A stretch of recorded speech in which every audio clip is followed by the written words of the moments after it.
বিসমিল্লাহির রহমানির রহিম। বর্তমান সময়ে মুসলিম সমাজ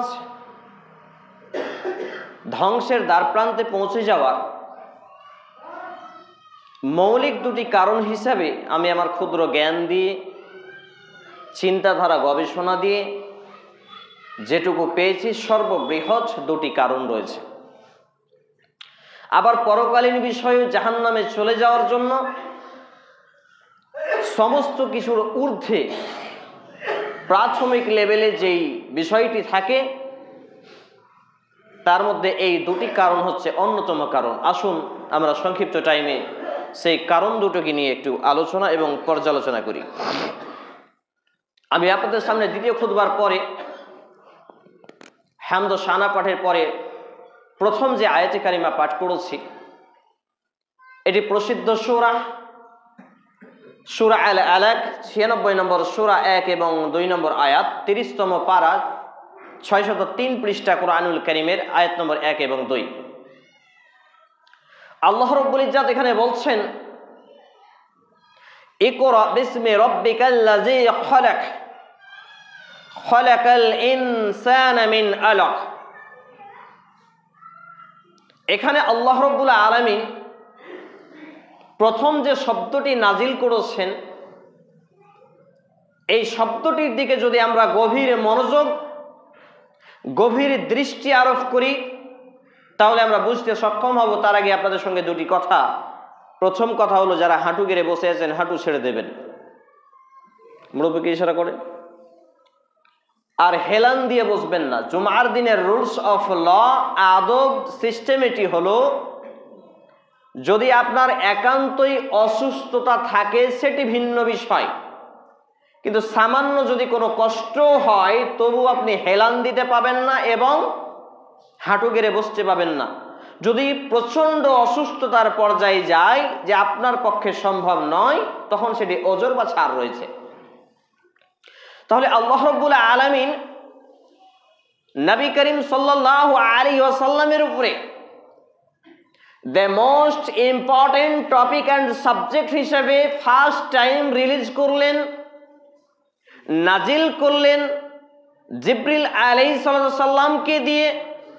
পৃথিবীর বুকে যে আয়াতে কারিমাটা অবতরণ করলেন, সেইটা ছিল ইকরা বিসমি রাব্বিকাল্লাযী খালাক। পাঠ করুন আপনি আপনার রবের নামে, আপনার প্রতিপালকের নামে। তাহলে এখানে আল্লাহ রাব্বুল আলামিন আকিমিস সালাহ, সালাত কায়েম করো, ইতাইজ যাকাত, যাকাত প্রদান করো, ওয়াল হজ্জু, হজ সম্পাদন করো, ওয়াসসাওমে রমাজান, রমাজান মাসের সিয়াম পালন করো, এই শব্দগুলো তিনি বলতে পারতেন, নাজিল করতে পারতেন। কিন্তু রাসূল করিম সাল্লাল্লাহু আলাইহি ওয়াসাল্লামের উপরে the first most important topic and subject হিসেবে যে আয়াতে কারিমাকে রিলিজ করলেন, সেই শব্দটা তিনি কি নাজিল করলেন? ইকরা বিসমি রাব্বিকাল্লাযী খালাক। পাঠ করুন আপনি আপনার রবের নামে, প্রতিপালকের নামে। এখান থেকে একটি বিষয় খুবই গভীরভাবে উপলব্ধি করলে বোঝা যায় যে আমাদের প্রথম মুসলিম জীবনে, প্রথম মুসলমানদের উপরে প্রথম যে ইবাদতটা আল্লাহ রাব্বুল আলামিন ফরজ করলেন, সেটা হচ্ছে শিক্ষা। সুবহানাল্লাহ, বোঝাতে পারছি না? নামাজ, রোজা, হজ, যাকাত, দান, সাদকা, মসজিদে, মাদ্রাসা, প্রত্যেকটা ইবাদতের আগে মুসলমানদের উপরে ফরজ ইবাদত হলো শিক্ষা। এবং সেই শিক্ষাটা কি? প্রতিপালকের নামে পড়া, যেটাকে আমরা বিভিন্ন ভাষায় বিভিন্নভাবে বলে থাকি। এবং এইটাকে মনীষীগণ, বড় বড় বিদ্বানগণ, গবেষকগণ এক একজন এক একটা এর সাবজেক্ট এবং টপিক হিসেবে এটাকে ব্যবহৃত করেছেন। কেউ বলেছেন শিক্ষা, হিন্দিতে যাকে আমরা শিক্ষা বলি, বাংলায় শিক্ষা, ইংরেজিতে এডুকেশন, এডুকাটম, এডুকেয়ার ইত্যাদি। অর্থাৎ যেই শব্দটা আল্লাহ তাআলা নাজিল করলেন ইকরা দিয়ে, ইকরা বিসমি রাব্বিকাল্লাযী খালাক, 30তম পারা 96 নম্বর সূরা 603 নম্বর পৃষ্ঠা আয়াত নম্বর 1 এবং 2। ধারাবাহিক পর্যায়ক্রমে প্রথম টাইম 5টি শব্দ, 5টি আয়াত নাজিল হলো। ইকরা বিসমি রাব্বিকাল্লাযী খালাক খালাকাল ইনসানা মিন আলাক ইকরা রাব্বুকাল আকরাম আল্লাযী আল্লামা বিল কলম আল্লামাল ইনসানা মা লাম ইয়ালাম। এই 5টি আয়াতে কারিমা আল্লাহ রাব্বুল আলামিন নাজিল করলেন। প্রথম কথা বললেন, পড়ুন আপনি আপনার পালনকর্তার নামে, রবের নামে, যিনি আপনাকে আলাক থেকে, জমাট বাঁধা রক্ত থেকে সৃষ্টি করেছেন, যিনি মানুষকে শিক্ষা দিয়েছেন কলমের সাহায্যে, যা মানুষ জানতো না। আপনি পাঠ করুন, আপনার প্রতিপালক মহা দয়ালু, সুবহানাল্লাহ। তাহলে সব কিছুর ঊর্ধ্বে, নামাজ, রোজা, হজ, যাকাত, দান, সাদাকা সব কিছুর ঊর্ধ্বে প্রথম যে ইবাদতটা, ইসলামের যে বেসিক ইলম অর্জন করা, কোরআন এবং সুন্নাহর জ্ঞান অর্জন করা। আপনি কিভাবে নামাজ পড়বেন, কিভাবে রোজা রাখবেন, কিভাবে দান সাদকা করবেন, কিভাবে মানুষের সাথে কথা বলবেন, আপনার ড্রেস পোশাক কিভাবে পড়তে হবে, মসজিদ নির্মাণ করবেন কিভাবে, মসজিদের কমিটি হবে কে, ইমাম হবে কে, মুয়াজ্জিন হবে কে, এভরিথিং এ টু জেড প্রত্যেকটা সেক্টরকে আপনি ইবাদতে রূপান্তর করতে চাইলে আপনাকে কোরআন এবং সুন্নাহর বেসিক ইলম, বেসিক জ্ঞান অর্জন করাই লাগবে। আর এই জন্য ইসলামের সর্ববৃহৎ, সব থেকে প্রথম ইবাদত হিসাবে যেটাকে ধরা হয়েছে সেটা হচ্ছে শিক্ষা। সুবহানাল্লাহ। কিন্তু আমরা এটা বুঝি না। আর এই পড়াটা শুধু A for apple, B for ball, C for cat এই পড়া নয়। এই পড়াটা হবে রবের নামে পড়া। আর এই পড়াটা আপনি দুনিয়াবি যে কোনো ভাষা শিখতে পারেন, তবে সেটা কোরআন এবং সুন্নাহর অ্যাটাচমেন্ট হবে, সাংঘর্ষিক যাতে না হয়। কোরআন এবং হাদিস দিয়ে ইসলামের সাথে সাংঘর্ষিক শিক্ষা না হয়, যাতে করে এই শিক্ষাটা কিতাবুল্লাহ, আল্লাহর কিতাব, ওহী মাতলু কোরআনুল কারীম ও সুন্নতে রাসূলুল্লাহ সাল্লাল্লাহু আলাইহি সাল্লামের সুন্নাহ বা সহিহ হাদিস দিয়ে, ওহী গায়রে মাতলু দিয়ে যাতে সংস্পর্শিত শিক্ষা হয়। এখানে আরেকটি কথা বলেই ফেলি আপনাদের উপরে, দরজাগুলো খুলেন না, দরজাগুলো খুলেন। যে যখনই নবী করিম সাল্লাল্লাহু আলাইহি ওয়াসাল্লামের নাম আসবে, যখনই নবী করিম সাল্লাল্লাহু আলাইহি ওয়াসাল্লামের নাম আসবে, পুরুষদের ফিতরাত, পুরুষদের বৈশিষ্ট্য হলো উচ্চ স্বরে সাল্লাল্লাহু আলাইহি ওয়াসাল্লাম বলতে হবে, আর নারীরা বলবে চুপি চুপি। কিন্তু আমি এতবার বলছি, তাহলে বুঝতে হবে আপনারা কেউ বলছেন না যে আমাদের সুশিক্ষার বড়ই অভাব রয়েছে। অর্থাৎ আল্লাহ রাব্বুল আলামিন আমাকে এবং আপনাকে নবী করিম সাল্লাল্লাহু আলাইহি ওয়াসাল্লামের উপরে আয়াত নাজিল করে বিশ্ব মানবতার মুক্তির দূতকে পৃথিবীর বুকে নবী এবং রাসূল করে প্রেরণ করে জিবরিল আলাইহিস সালাম মারফুত কুরআনুল কারীমের প্রথম লফজ, প্রথম শব্দ, প্রথম আয়াত নাজিল করে ইকরা বিসমি রাব্বিকাল্লাযী খালাক দিয়ে এটি বোঝাতে চাইলেন যে রবের নামে পড়া, রবের নামে পড়া, আল্লাহর নামে পড়া, কোরআন হাদিসের বেসিক জ্ঞান ইলম অর্জন করা প্রত্যেকটা মুসলমানের উপরে ন্যূনতম জ্ঞান অর্জন করা হচ্ছে ফরজে আইন, বাধ্যতামূলক।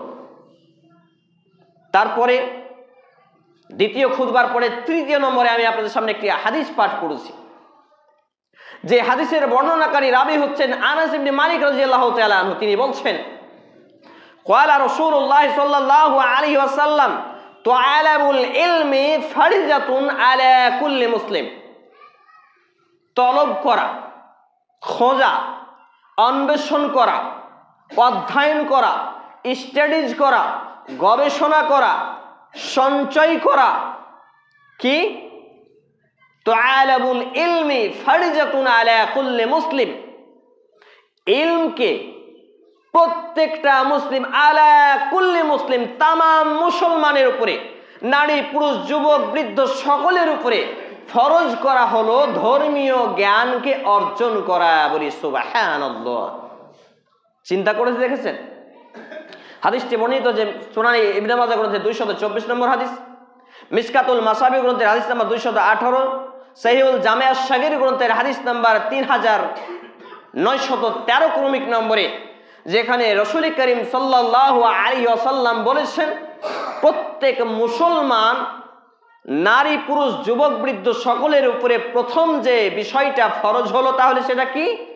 সেটা হলো শিক্ষা, ধর্মীয় জ্ঞান অর্জন করা। সুবহানাল্লাহি ওয়া বিহামদিহি সুবহানাল্লাহিল আযীম। চিন্তা করুন, কিন্তু আমার এবং আপনার ছেলে মাস্টার হয়, ডাক্তার হয়, ইঞ্জিনিয়ার হয়, ব্যারিস্টার হয়, প্রফেসর হয়, আরো কিছু শিক্ষা অর্জন করে, কিন্তু তার মধ্যে কোরআন এবং হাদিসের শিক্ষা নেই। তাই আমি যখন আপনাদের এখানে ঢুকলাম প্রায় 11টা 15 থেকে 17 মিনিট, 12টায় খুতবা, আর আপনার মসজিদে 11:30 পেরিয়ে যাচ্ছে, একটা মুসল্লিও নেই। এর থেকে লজ্জার আর কি হতে পারে? দুনিয়াবী জীবনে মুসলমান সমাজ ধ্বংসের দ্বার প্রান্তে যাওয়া, কাফের বেধর্মী বিজাতীয়রা আপনাদেরকে মেরে ঠ্যাং ভেঙে দেবে, মেরে দুনিয়া থেকে বিদায় করে দেবে, আপনার অধিকার হরণ করবে, আপনার মর্যাদা নষ্ট করবে, আপনার আল্লাহকে গালি দেবে, আপনার রসুলকে গালি দেবে, আপনার কোরআনকে পুড়িয়ে ফেলবে, আপনার মসজিদ দখল করবে, তখনই যখন আপনি কোরআন এবং হাদিসের শিক্ষা থেকে দূরে থাকবেন যখনই। আর আজকে এটি ঘটছে। মূলত মুসলিম সমাজে দুনিয়াবী ক্ষেত্রে ধ্বংসের দ্বার প্রান্তে যাওয়ার মৌলিক প্রাথমিক সর্ববৃহৎ যে কারণটি আমরা পেলাম, তাহলে সেটা হলো নামধারী মুসলমানরা কোরআন এবং হাদিসের সঠিক ইলম, সঠিক জ্ঞান অর্জন না করা। আজকে যদি আমি নামাজিদেরকে ধরি, বেনামাজিদেরকে এক সাইডে রাখলাম, ওটা এক পাল্লায় থাকলো, এক পাল্লায় নিলাম নামাজিদেরকে। এই নামাজি ব্যক্তিদের মধ্যে শতকরা কতজন লোক আমরা কোরআনকে পড়তে জানি? শুদ্ধ অশুদ্ধ ওটা বাদ দেন, মাখরাজ তাজবিদ ওটা বাদ দেন, শুধু কোন রকমের টানা ছেঁচড়া করে হলেও কোরআন পড়তে পারি এমন নামাজিদের মধ্যে শতকরা 5 জন খুঁজে পাবেন না। তাহলে এই জাতিকে যদি অন্যরা পিটনি না দিয়ে, গণপিটনি দিয়ে না হত্যা করে, এদের মসজিদ না দখল করে, এদের মাদ্রাসা বন্ধ না করে, এদেরকে লুণ্ঠন না করে, এদের কোরআন না পুড়িয়ে দেয়, তাহলে কাদের গুলোকে পুড়াবে? বলি নাউযুবিল্লাহি মিন যালিক। এই টেন্ডেন্সি, এই চিন্তাধারা, এই কমন সেন্স কোথায়? সামান্য মসজিদের কমিটি হলে আমাদের অ্যাটিটিউড থামা যায় না, সামান্য মসজিদের ইমাম বা মুয়াজ্জিন হলে আমাদের দিমাগ সহ্য করা যায় না, সামান্য সর্দার, গ্রাম্য সর্দার মডেল হলে আমি ম্যান অফ দ্য পাওয়ার মনে করি নিজেকে।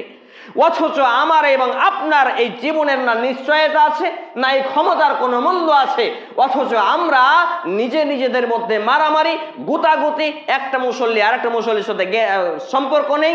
এই জ্ঞান না থাকার ফলে, একজন মুসল্লি ইমাম সাহেবের সাথে ভালো সম্পর্ক নেই, এই জ্ঞান না থাকার ফলে, তাহলে সব দিক দিয়ে দুনিয়াবী জীবনে মুসলমান সমাজ ধ্বংসের দ্বার প্রান্তে যাওয়ার প্রাথমিক এবং মৌলিক বৃহত্তম একটি কারণ হলো তাদের কোরআন এবং হাদিসের জ্ঞান না থাকা, কোরআন পড়তে না জানা, কোরআন বুঝতে না শেখা, কোরআন সম্পর্কে কোরআন এবং হাদিসের ন্যূনতম জ্ঞান না থাকা। তাহলে চিন্তা করুন, এবং পরকালীন বিষয়ে জাহান্নামে যাওয়ার অন্যতম কারণ হচ্ছে কোরআন এবং হাদিসের মৌলিক জ্ঞান অর্জন অনুপাতে আমল না করা। আলহামদুলিল্লাহি রাব্বিল আলামিন।